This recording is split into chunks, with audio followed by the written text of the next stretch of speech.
ഫുർഖാനിൽ 400 കുട്ടികളാണുള്ളത്. 400 കുട്ടികൾ. 40 മുജാഹിദുകളില്ലാത്ത നാട്ടില് 400 കുട്ടികൾ 8 ഖണ്ഡനം നടന്നപ്പോ ധൈര്യമുണ്ടോ നിങ്ങൾക്ക്? നാദാപുരം നടക്കുന്ന പോലെ പേരോട് വരുന്നു, സ്റ്റേജ് കയ്യേറ്റല്ല, കൂക്കുവിളിയില്ല, ബഹളമില്ല. ഹുസൈൻ സലഫി വരുന്നു, കൂക്കുവിളിയില്ല, ബഹളമില്ല. ആളുകൾ കേൾക്കുന്നു, വിപ്ലവം ഉണ്ടാകുന്നു.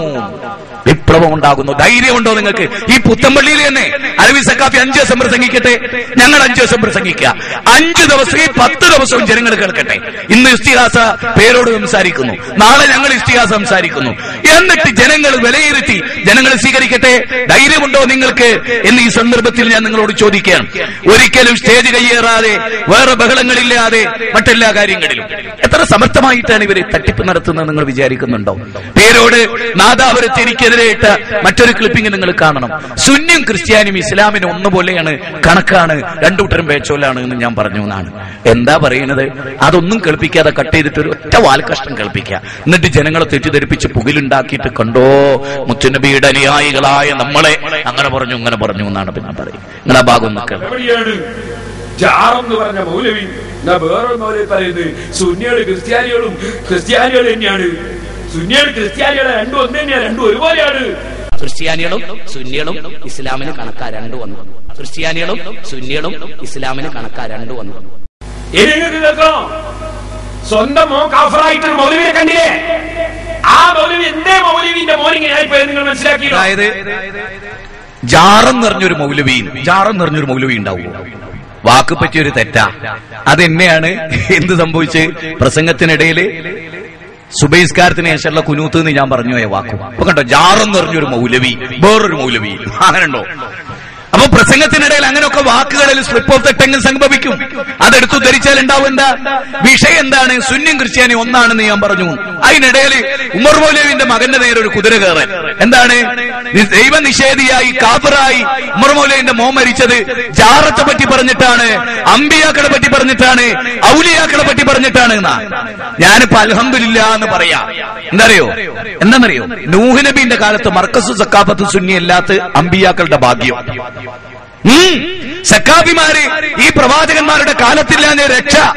അതെ, നോക്കൂ, നൂഹ് നബി അലൈഹി സ്വലാത്തു വസ്സലാമിന്റെ മകൻ പിഴച്ചു പോയത് നൂഹ് നബി ഏത് ജാറത്തെ പറ്റി പറഞ്ഞിട്ടാ? നൂഹ് നബിയുടെ ഭാര്യ പിഴച്ചു പോയത് ഏത് ജാറത്തെ പറ്റി പറഞ്ഞിട്ടാ? ഏത് അമ്പിയായിനെ എതിർത്തിട്ടാ നൂഹ് നബിന്റെ മോൻ കാഫിറായത്? പറയണം. ഖുറാഫി പുരോഹിത, ഇൽമില്ലാത്ത മനുഷ്യ, നീ പറയണം. ഇബ്രാഹിം നബിന്റെ ബാപ്പ പേച്ചി. ഇബ്രാഹിം നബി ഏത് ദർഗനെ കുറിച്ച് പറഞ്ഞിട്ടാ? നിങ്ങളെ മുസ്ലിയാക്കന്മാരുടെ ഒരു ക്വാളിറ്റി മനസ്സിലാക്കണം. വിവരമില്ലാത്ത ഏറ്റവും വലിയ ജാഹിലുകളാണ് നിങ്ങളെ നേതാക്കന്മാർ. നിങ്ങൾ അറിയണം. ഈ ക്ലിപ്പിംഗ് മുജാഹിദുകളെ തോൽപ്പിക്കാനിട്ടതാ. ഇതേ സംഗതി ഖുർആൻ ഉദ്ധരിച്ചിട്ട് നൂഹ് നബിന്റെ മോൻ പേഴ്സില്ലേ എന്ന് ചോദിച്ചാലോ? ഞങ്ങൾ ചോദിക്കുക. അത് ഈ ജാതി വിവരക്കേട് നാദാപുരത്തിന്റെ മണ്ണിൽ ജനങ്ങളുടെ മുമ്പാകെ അബദ്ധമായി എഴുന്നള്ളിക്കുമ്പോ ഓർക്കണം, ഖുർആനും സുന്നത്തും കയ്യിലുള്ള ഒരു ജനപദത്തോട് കടിക്കാൻ നിങ്ങൾക്ക് സാധ്യമല്ല. ഞങ്ങളുടെ കയ്യിലെ ആയുധം നിങ്ങൾക്ക് തോൽപ്പിക്കാൻ കഴിയില്ല. റോമയുടെ, പേർഷ്യയുടെ, ഈജിപ്തിന്റെ, കോൺസ്റ്റന്റൈൻ ചക്രവർത്തിയുടെ കൊട്ടാരത്തിൽ സഹാബികൾ കടന്നു വന്നത് അലിഫ് ലാം റാ കിതാബുൻ അൻസൽനാഹു ഇലൈക ലിതുഖ്രിജൻ നാസ മിനദ്ദുലുമാതി ഇലന്നൂർ. അന്ധകാരങ്ങളിൽ നിന്ന് പ്രകാശ ജ്യോതിസിലേക്ക് മനുഷ്യരെ കൈപിടിച്ച് ചേർത്തുന്ന ഖുർആനുള്ള ഞങ്ങളോടാണ് നിങ്ങളെ കളി. മാലപ്പാട്ടുകളും കാലകളും കീലകളും പൈശാചിക കൃതികളും കയ്യിലുള്ള നിങ്ങളാണോ? അല്ലാഹുവിന്റെ ഗ്രന്ഥം കയ്യിലേന്തിയ, റസൂലുള്ളാഹിന്റെ സുന്നത്ത് കയ്യിലേന്തിയ ഞങ്ങളോട് കളിക്കുന്നത്? ഇനി ക്ലിപ്പിംഗിന്റെ പൂർവ്വസ്ഥിതി എന്താ കേട്ടോളി. ഇസ്ലാം സ്വീകരിക്കണം എന്ന് പറഞ്ഞിട്ട് മനോജ് എന്ന് പറഞ്ഞിട്ട് ഒരു ക്രിസ്തീയ പയ്യൻ എന്റെ പള്ളിയിൽ ഖുതുബ കേൾക്കാൻ വന്നു. അദ്ദേഹം പറഞ്ഞു, ഞാൻ ഒരുപാട് നിങ്ങളുടെ കേസറ്റുകളൊക്കെ കേട്ടിട്ടുണ്ട്. അതിലെനിക്ക് ഏറ്റവും സ്ട്രൈക്ക് ചെയ്ത ഒരു ഭാഗമായിരുന്നു യേശുക്രിസ്തുവിനെ പിലാത്തോസിന്റെ പടയാളികൾ കൊല്ലാൻ വരുമ്പോ യേശുക്രിസ്തു, കർത്താവേ കർത്താവേ നീ എന്നെ കൈവടിഞ്ഞതെന്തേ? കഴിയുമെങ്കിൽ ഈ പാനപാത്രം അങ്ങ് എന്നിൽ നിന്ന് ഉയർത്തിയാലും, എങ്കിലും എന്റെ ഇഷ്ടമല്ല നടക്കുന്നത്, അവിടുത്തെ ഇഷ്ടമാണ്. ഏലി ഏലി ലമ്മാ സബഖ്താനി, കർത്താവേ കർത്താവേ നീ എന്നെ കൈവടിഞ്ഞതെന്തേ? ഇത് പറഞ്ഞിട്ട് ഞാൻ പറഞ്ഞിരുന്നുണ്ട്, യേശുക്രിസ്തു ശത്രു വന്നപ്പോ രക്ഷപ്പെടാൻ വേണ്ടി പടച്ചോനോട് പ്രാർത്ഥിക്കുന്നതായിട്ടാണ് ബൈബിളിലുള്ളത്. എന്നിട്ട് ക്രിസ്ത്യാനികൾ പറയുന്നത് ഞങ്ങൾ യേശുക്രിസ്തുവിന്റെ ആളുകളാണ്, യേശുക്രിസ്തുവിനനുസരിച്ചാ രക്ഷപ്പെടും. ഞാൻ അതിൽ ചോദിച്ച ചോദ്യമായിരുന്നു, യേശുക്രിസ്തുവിനെ കൊല്ലാൻ വരുമ്പോ യേശുക്രിസ്തു പടച്ചവനോട് രക്ഷപ്പെടുത്താൻ പ്രാർത്ഥിക്കുമ്പോ ഒരാൾ നമ്മളെ കൊല്ലാൻ വരുമ്പോ യേശുക്രിസ്തുയെ രക്ഷിക്കണമെന്ന് പറഞ്ഞാൽ അവൻ യേശുക്രിസ്തുവിന്റെ വഴിയിലാണോ അല്ല ദൈവത്തിന്റെ വഴിയിലാണോ അല്ല സാവൂടിന്റെ വഴിയിലാണോ എന്ന് ഞാൻ അതിൽ ചോദിച്ചിരുന്നു. ബുദ്ധിയുള്ളവർക്കൊക്കെ അല്ലേ, അവർക്ക് എളുപ്പത്തിൽ മനസ്സിലാവും. യേശുക്രിസ്തു പടച്ചവനോട് പ്രാർത്ഥിച്ച് കാണിച്ചില്ല, നമ്മളോ യേശുക്രിസ്തുവിനോട് പ്രാർത്ഥിക്കാം. സുന്നികളോ ബദരീങ്ങളൊക്കെ അള്ളാഹിനോട് പ്രാർത്ഥിച്ച് കാണിച്ചെന്നു, സുന്നികളോ ബദരീങ്ങളോട് തന്നെ പ്രാർത്ഥിച്ചു. ക്രിസ്ത്യാനികളും സുന്നികളും ഇസ്ലാമിന് കണക്കാ രണ്ടു വന്നു. എന്താ ഞാൻ പറഞ്ഞു തന്നാൽ എളുപ്പത്തിൽ മനസ്സിലാവും കേട്ടോ. അതോട് പറഞ്ഞുതരാം, ആദർശാണല്ലോ പറയണല്ലോ. ഒരു ജോസഫ് ഇങ്ങോട്ട് വന്നു. ജോസഫ് വന്നിട്ട് ചോദിച്ചു, അല്ല മുഹമ്മദേ, ഈ മൊനമ്പത്ത് ബീവി എന്നിട്ടൊരു ബീവി ഉണ്ടല്ലോടാ. അതെ, അങ്ങനെ ഒരു ബീവി ഉണ്ട്. ആ ബീവി നിങ്ങൾ വിളിച്ച് പ്രാർത്ഥിക്കണില്ലേ? ഉണ്ട്. എന്താ അങ്ങനെ? മൊനമ്പത്ത് ബീവി മുന്തിയ ബീവിയാണ്, പഠിച്ചവന് ഇഷ്ടപ്പെട്ട ബീവിയാണ്, വലിയ തുള്ളയൊക്കെയാണ് എന്നൊക്കെ പറഞ്ഞു. അപ്പൊ ജോസഫ് ചോദിച്ചു, അല്ല ഈ നിങ്ങൾ ഫാത്തിഹ ഓതലുണ്ടല്ലോ? ഉണ്ട്.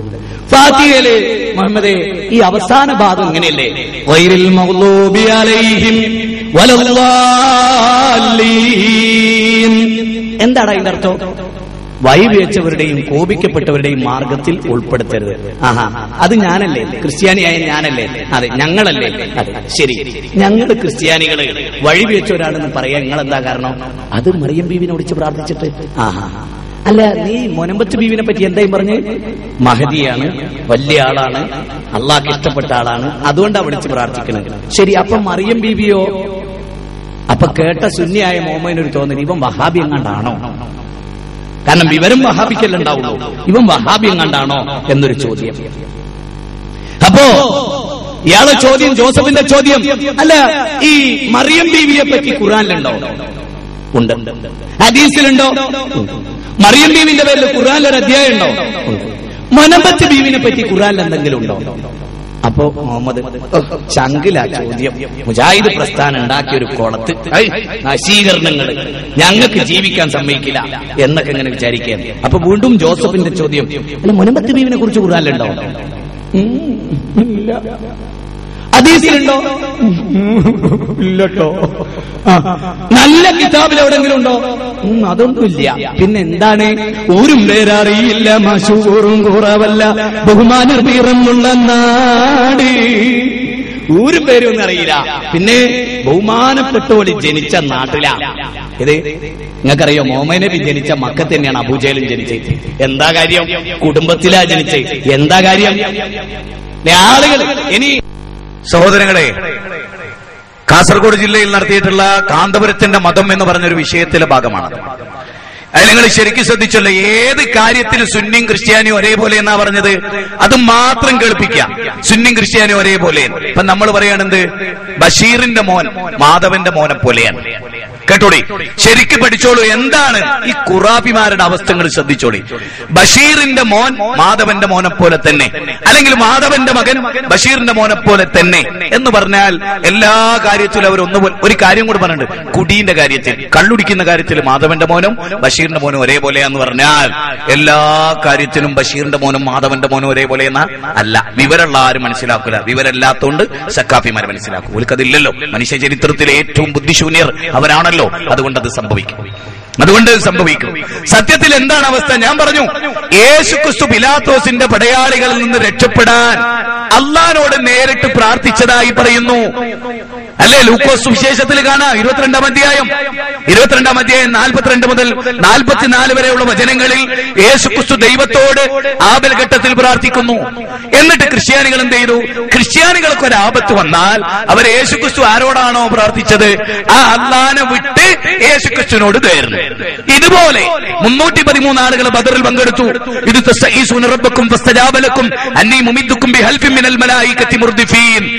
അവരെന്ത് ചെയ്തു?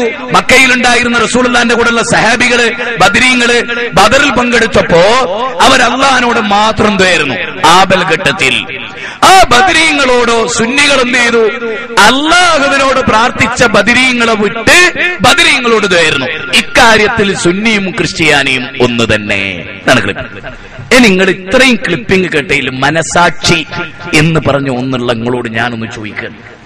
ഈ മനസാക്ഷിയുള്ളങ്ങളോട് ഇപ്പൊ എന്റെ കുറെ ക്ലിപ്പിംഗ് മുസ്ലിയാക്കന്മാരിട്ടതും അതിന്റെ അപ്പുറപ്പുറവും ഞാൻ കേൾപ്പിച്ചല്ലോ. ഈ പുത്തൻപള്ളിയിൽ നിന്ന് അള്ളാഹ് ആത്മാവിനെ പിടിക്കുന്ന ഈ പ്രസംഗം കേൾക്കുന്ന മനുഷ്യരോട് ഞാൻ ഒന്ന് ചോദിക്കുന്നു, നിങ്ങളെ ഉസ്താദുമാർ സത്യസന്ധരാണെന്ന് ഹൃദയത്തിൽ തട്ടി ആരും കേൾക്കണ്ട, നിങ്ങളെ മനസാക്ഷിനോടൊന്ന് ചോദിക്കണം. നിങ്ങളെ നാദാപുരത്തിട്ട് എന്താ സുന്നികളും ക്രിസ്ത്യാനികളും ഒന്ന് തന്നെ അങ്ങനെ കളിപ്പിച്ച തെറ്റിദ്ധാരണ ഉണ്ടാവൂലേ? ഈ തെറ്റിദ്ധാരണ ഉണ്ടാക്കുന്നവൻ ഈമാനുള്ളവനാണോ? തെറ്റിദ്ധാരണ തിരുത്തി കൊടുക്കേണ്ടവനാണ് മുഖ്മിൻ. പേരോടിനെ കുറിച്ച് നിങ്ങൾ ചിന്തിക്കണം. ആരാണിവർ? അള്ളാഹുവിനെ ജീവിതത്തിൽ ഭയപ്പെടാത്തവർ അല്ലേ? അള്ളാഹിനെ മാത്രം ഭയപ്പെടേണ്ടവർ ഈ പണി ചെയ്യോ? അള്ളാഹിനെ പേടിക്കുന്നവർ ചെയ്യോ? എനിക്ക് റബ്ബിനെ കണ്ടുമുട്ടണം എന്ന് വിചാരിക്കുന്നവർ നല്ല പ്രവൃത്തിയല്ലേ ചെയ്യേണ്ടത്? ഈ ക്ലിപ്പിങ്ങൾ മുഴുവൻ നിങ്ങൾക്ക് കേട്ടിട്ട് തോന്നിയിട്ടില്ലേ? ഇത് ശുദ്ധമായ കളവ് പറയായിരുന്നു മുസ്ലിയാക്കന്മാർ. എന്തിനിവർ ചതിച്ചു? ഇവരാണ് ഖുർആനിൽ നിങ്ങളെ വഞ്ചിച്ചത്. ഇവരാണ് അല്ലാത്തവരോട് പ്രാർത്ഥിക്കാൻ തെളിവുണ്ടെന്ന് പറയുന്നത്. ഇവരുടെ കാര്യത്തിൽ നിങ്ങൾ കരുതണം, ഇവർ നിങ്ങളെ നരകത്തിലെത്തിക്കും. ഇവരുടെ കാര്യം നിങ്ങൾ കരുതണം, ഇവർ നിങ്ങളെ നരകത്തിലെത്തിക്കും. മുജാഹിദ് പ്രസ്ഥാനം അതാ പറയുന്നത്.